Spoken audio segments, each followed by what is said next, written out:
Well guys, I have reached the limit on this NexTool 10-in-1 multi-tool. I think this is also called the mini Flagship, but I put a little bit too much force on the pliers and I broke something.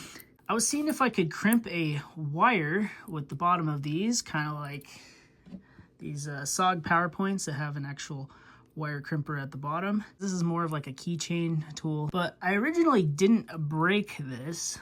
What had happened is this actually bent. It like bowed up, kind of like a curve. So it would no longer close all the way. And I took it all apart and I tried to bend it back, and that's when it broke. So now if you would try to use it, the jaws are not gonna close all of the way, but believe it or not, I think I can fix this. Here's the tiny part that broke. We'll find the end that actually snapped, so I want to get it correct. Close, very close. Oh, there we go. I think it's exactly where it needs to be.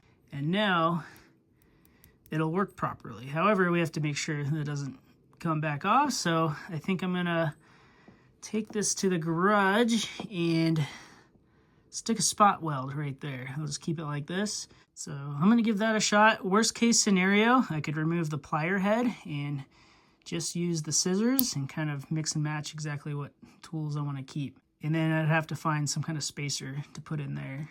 But we might be able to actually fix this. I have fixed my SOG power pint before with the little pocket screwdriver. I put a little better one on here and I made a slot where it broke and then just welded it on, and it's done great.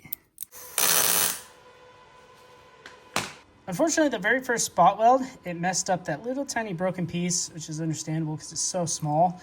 It like twisted it, but I just put a bunch of spot welds on it to like build that area up. And then I just formed it with a Dremel tool and a grinding wheel. So now I think it'll work properly. I mean, it looks a little goofy, but it still goes into place. And it's got enough clearance right there to close the jaws. I guess I'll go ahead and throw it back together and see what we got. And just to let you know, if you end up taking one of these apart, this little thing has a little flat spot, and it corresponds with this little flat spot on one of the circles.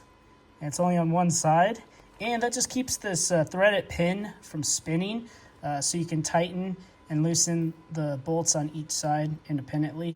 All right guys, so I got it back together and it's definitely usable. Still got a gap in there, closes all the way, spring load it.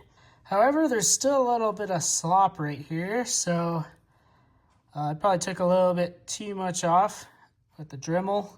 And also when it's closed, it's got a little slop right there. I think I need to bend this down just a little bit for that, and then add a little bit more, kind of reshape it.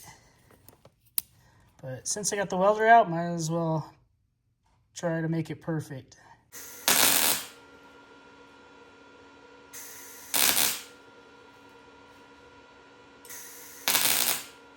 All right, and there we have it, the final result. Look at that. Nice and tight. Doesn't fall out. Open it all the way up, and look at that. Nice and tight.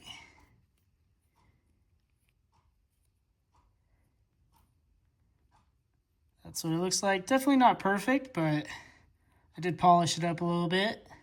Pretty good feeling when you can fix something like this rather than just throw it away. Look at that.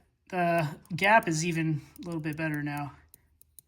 Feels really good, really solid. Put a good amount of force on there. I'm not gonna try to crimp something right there anymore. These are definitely not heavy duty pliers, but having a small pair of pliers like this are really thin and tiny can really come in handy, especially if it's in your pocket.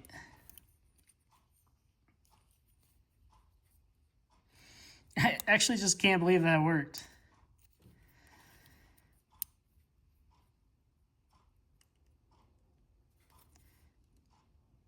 But I'm really happy with how that turned out. Thanks for watching, and I will catch you next time. Peace out.